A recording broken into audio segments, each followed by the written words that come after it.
झारखंड में नगर निकाय चुनाव की घोषणा कभी भी हो सकती है। घोषणा भले न हुई हो, लेकिन संभावित प्रत्याशी जो हैं वो जनसंपर्क अभियान शुरू कर दिए हैं। अपने अपने प्रत्याशी को लेकर के वो मतदाताओं पास पहुंच रहे हैं। पहले तो खुद को पहचानित करा रहे हैं कि हाँ मैं प्रत्याशी हूं, उसके बाद वायदा भी कर रहे हैं।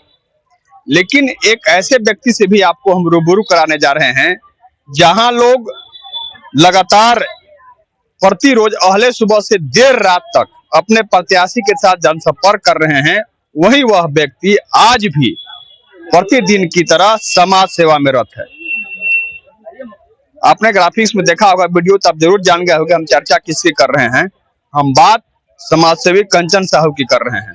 आपको बताएं कि कंचन साहू द्वारा लगातार जो मोतियाबिंद ऑपरेशन की शुरुआत कल से हुई है, वहां पर रोगियों को कैसे जांच कराया जाए, रोगियों को कैसे जगह बनाया जाए, कैसे वहां में उन्हें सारी व्यवस्थाएं दी जाए, ससमय उनका ऑपरेशन कराया जाए, ऑपरेशन के बाद कैसे रख रखाव हो, इस सारी व्यवस्था देखने में वो जुटे हुए हैं। आपको हम दिखाएं अभी कि कंचन साहू वहां पर लगे हुए हैं और देख सकते हैं आप वीडियो में कि कैसे वो मरीजों को देख रहे हैं। मरीज के परिजन हैं, उनको समझाना सबसे बड़ी बात की गांव के लोग यहाँ पर सबसे ज्यादा आए हुए हैं, जिले भर से लोग, उन्हें समझाना सबसे मुश्किल बात है। हम लगातार यहाँ पर देख रहे हैं कुछ लोग आक्रोशित भी हो जा रहे हैं कहकर कि हमें जल्दी, हर कोई चाहता है कि भीड़ है तो भीड़ में सबसे जल्दी हमारा काम हो, लेकिन ऐसे नहीं होता है।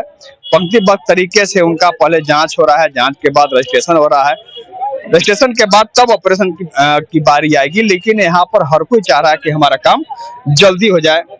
हम बात करेंगे कंचन जी से। हमने कहा कि जहां लोग नगर निकाय चुनाव घोषणा भले नहीं हो, लेकिन प्रत्याशी को लेकर लोग घूमना शुरू कर दिए। लेकिन आज भी जैसे प्राय आप समाज सेवा में रत रहते हैं, आज भी आप उसी तरह से लगे हुए हैं, जबकि आपके यहाँ भी प्रत्याशी हैं। शोभा जी चुनाव लड़ रही हैं अध्यक्ष पद के रूप में, लेकिन वहां उनके साथ न घूम करके आज भी आप लोगों की सेवा में लगे। देखिए, वह 1 महीने का दौर है, यह हमारा लगातार जीवन का ये सफर है। और आज हम जो भी हैं, 1999 में एक सामाजिक संस्था लियो क्लब को ज्वाइन किया था और वहीं से मेरा सफर शुरू हुआ। न मेरे पास जातीय गणना है, न कोई हमारा बैक में कोई ऐसा विरासत रहा जहाँ पॉलिटिक्स और इस तरह के समीकरण चुनाव का कुछ दौर मेरे परिवार में पूर्वजों में किसी ने नहीं देखा। और आज इस जगह पर पहुंचे तो निश्चित रूप से ये मान लीजिए कि समाज सेवा ही मेरा मूल है और वह जो है नस्वर है, यही मेरा परमानेंट है।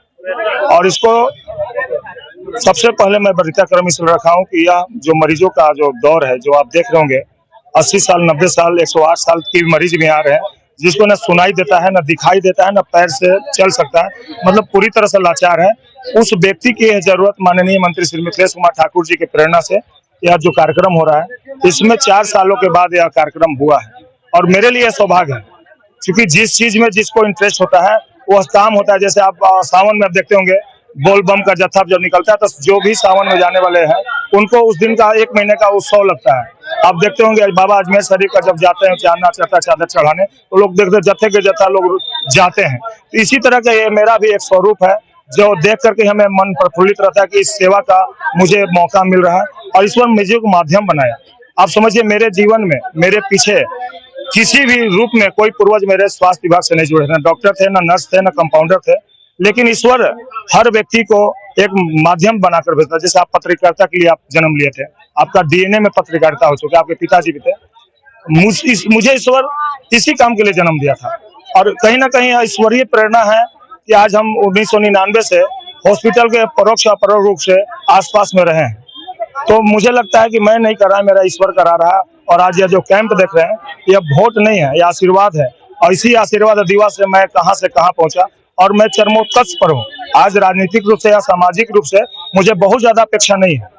हम अपने जीवन में जहां से शुरुआत किए हैं वहां से हम चरमोत्कर्ष पर हैं, इससे ज्यादा भी कल्पना नहीं कर सकते हैं।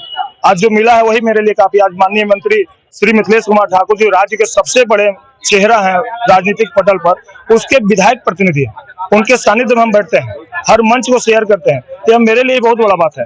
उसके साथ साथ जब सामाजिक स्तर पर देखते हैं तो हजारों लोगों की आबादी है, हजारों लोगों की आबादी है, लाखों लोग इस जिले में हैं। और इस मोतियाबिंद मरीज के बीच में अगर मैं यहाँ मौजूद हूँ, उस लाखों लोगों के बीच में मैं बहुत बड़ा ईश्वर का मुझे आशीर्वाद प्राप्त है कि इनके सानिध्य में मैं काम कर रहा हूँ। तो मैं यहाँ काम नहीं कर रहा हूँ, मुझे यहाँ भेजा गया है, इसलिए मैं यहाँ खड़ा हूँ। मेरा कोई वजूद नहीं है कि मैं यहाँ करके खड़ा हो सकूं। जिसको ईश्वर ने बुलाया उसी को सेवा का मौका मिला है। ऐसे बड़ा सेवा नहीं हो सकता है। आज ये पत्रकार, आप अभी इन लोगों का सबसे पूछ लीजिए। मैं तो चाहूंगा कि आप एक कोई मरीज को उठाइए, उससे पूछिए कि अभी आपको कितना दिखाई दे रहा है, वो बोलेगा कि रहुआ बहुत धुंधला धुंधला देखा थे। लेकिन आश्चर्य देखिए, समाज सेवा का इससे विराट स्वरूप आपको नहीं मिलेगा।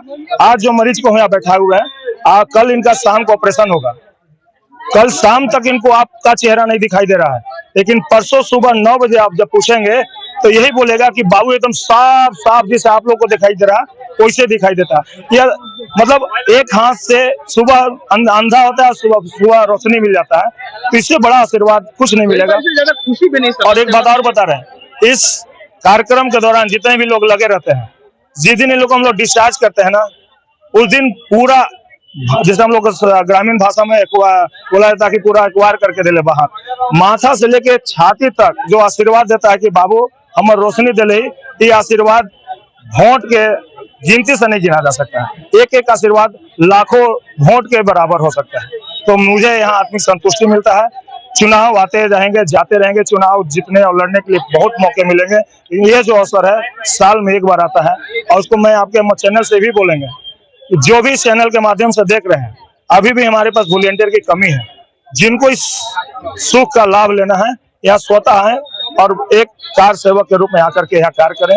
निश्चित रूप से कुछ न कुछ आपको जरूर मिलेगा, और आज आत्मिक संतुष्टि मिल रहा है हमको। निश्चित रूप से सही बात है कंचन जी, लगातार हम देखते भी हैं और आपने कहा भी कि जो समाज सेवा में जो खुशी मिलती है वह किसी और काम में नहीं मिलती है। बिल्कुल सही बात है। जो आप कह रहे हैं, आह्वान कर रहे हैं कि और लोग भी अगर आवे तो निश्चित रूप से मदद मिलेगी। इतने लोगों को संभालना, जांच करना, रजिस्ट्रेशन का निश्चित रूप से बहुत बड़ा काम है। तो इसमें आप लगे हुए हैं, निश्चित रूप से आह्वान कर। एक चीज और देखते हैं कि जब भी सामने मुलाकात होती है, लगातार फोन पर व्यस्त रहते हैं। घर का फोन आता है, उसको फोन को कट करके बाहर के लोगों का फोन रिसीव करना, अस्पताल में इलाज करना, निश्चित रूप से एक समाज सेवा है, बहुत कठिन चुनौती होती है। देखिए, हमारे ये सच है, बहुत सारे लोगों को शिकायत जरूर है कि कंचन जी फोन नहीं उठाते हैं। मैं कल शाम को एक मेरे मित्र के द्वारा जब कैंपेनिंग किया जा रहा, मेरा मित्र मेरा कैंपेनिंग कर रहा, मैं यहाँ खड़ा हूँ, ये भी मेरे लिए सौभाग्य है कि मेरा प्रचार हमारे शुभचिंतक लोग कर रहे हैं। तो उन लोगों से पता चला कि कुछ लोगों का फोन नहीं उठता है। सच बता रहे हैं, कल मैंने काउंटिंग किया, मेरे पास 2 फोन है और दोनों फोन मेरा चालू है। लोगों के बीच मेरे बैनर में दोनों को फोन कर देते हैं। कल काउंट हुआ है सुबह रात संध्या 7 बजे, दोनों मोबाइल मिलाकर लगभग 400-450 कॉल पर बात हुआ है। मतलब मिस कॉल और ड्रॉप कॉल का मतलब नहीं है, जो रिसीव किए हैं और डायल किए हैं वो 450 प्लस फोन था। एक व्यक्ति अगर 12 घंटे में 450 लोगों से बात करते हुए सार्वजनिक लाइफ जी रहा है, तो आप समझिए कि मेरा जीवन कैसा है। लेकिन इसमें भी मेरा आनंद है कि लोगों को कम से कम 1000 लोग प्रतिदिन हमको याद करते हैं। आप समझिए, एक फोन पर फोन आने का मतलब क्या होता है। आशुतोष रंजन जी को पहले हम याद किए, उनसे मेरा कुछ जरूरत पड़ा, हम मोबाइल निकाले, उनको डायल किया और बात किए। तो ऐसे हजारों लोग मेरे लिए सोचते हैं, ये मेरा सौभाग्य है। एक राजनेता के लिए इससे बड़ा पैमाना नहीं हो सकता है कि आपको हजारों लोग डेली फोन करते हैं। हर 1 मिनट में फोन बजने का कारण है कि हर 1 मिनट में किसी का हम जरूरत है। मेरे व्हाट्सएप पर भी देखेंगे, 2003 में मैं व्हाट्सएप यूज किया, उस समय मैं एक कोटेशन डाला था, जहाँ जरूरत वहाँ हम। और आज उसकी एकदम समझिए कि साक्षात प्रमाण है कि जहाँ जरूरत हम। हाँ, एक बात और है, ब्लड डोनेशन मोटिवेटर के रूप में हम रांची गए थे ट्रेनिंग लेने। राज्य का सबसे बड़ा मोटिवेटर थे, हमको एक गुण बताए थे कि आपको लोग बोलेगा कि आप कितना ब्लड देके जान बचा सकते हैं, आप विचलित मत होइएगा। आप यह सोचिएगा, समुद्र के किनारे आप बैठे हुए हैं, समुद्र की लहरें जब बालू को टकराती हैं तो हजारों मछलियां समुद्र के अंदर से आकर बालू में फंसती हैं। तो आप इस सोच के छोड़ देंगे कि हम पूरा को नहीं बचा पाएंगे, तो आप अधूरा काम कर रहे हैं। आप उठिए, जितना मछली समुद्र में वापस फेंक सकते हैं। आप यही सोचिएगा, हजारों मछलियों में से कम 15 मछली को बचाएं तो 15 मछलियों का जान बचा। तो मेरा ही कहना है कि हम हजारों लोगों का फोन और हजारों लोगों के बीच रहते हैं, हम सबका काम नहीं कर सकते हैं, लेकिन हम सुबह से लेकर शाम तक 10 का भी काम किए तो 10 लोगों का तो भला हम किए। यह मेरे लिए सकारात्मक सोच होगा, सकारात्मक दिन होगा। ईश्वर हमें इसी तरह मौका दे। और मेरे पास कुछ है नहीं, इस सेवा के अलावा जीवन का आधा जीवन बिता चुके हैं, अब आधा जीवन कुछ करना नहीं है। तो शेष ईश्वर से ही कामना है कि लोगों के बीच हमको इसी तरह लोगों के बीच रखिए। जन नेता बनना आसान नहीं है, लेकिन पब्लिक के बीच में बेटा बनना बहुत मुश्किल है। उस बेटा का ही सौभाग्य मुझे मिलता रहे, एक मेरे लिए बहुत बड़ा बात। बहुत बहुत धन्यवाद कंचन जी, साथ ही बहुत आभार भी आपको और बधाई के पात्र हैं कि आप इस तरह से समाज सेवा में कुछ माह से नहीं, कुछ साल से नहीं, बल्कि कई सालों से आप जुटे हुए हैं।